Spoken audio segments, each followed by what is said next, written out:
Jadi mana hati nurani daripada PT Sopin? Nah ini, jadi kalau mereka memang cinta kepada Aceh Singkil, cinta kepada Nanggro Aceh ini, lakukan pendekatan yang terbaik untuk masyarakat. Berikan yang terbaik untuk masyarakat. Karena mereka sudah puluhan tahun mengambil hasil dari bumi Syekh Abdul Rahman Singkil ini, tapi sampai hari ini belum ada rasa yang dilakukan oleh masyarakat.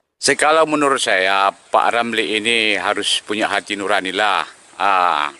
Jangan kita terlalu apa kali ke Sopin ini. Karena Saya lihat nih Bapak ini membela Sopin nih. Ini kan ada Bapak Ramli Manik juga yang bicara terkait ada hal-hal yang janggal dengan PT Sopin. Kemudian ada juga dua tokoh lagi nih, Bapak Boas Tumangger dan Bapak Yakarim.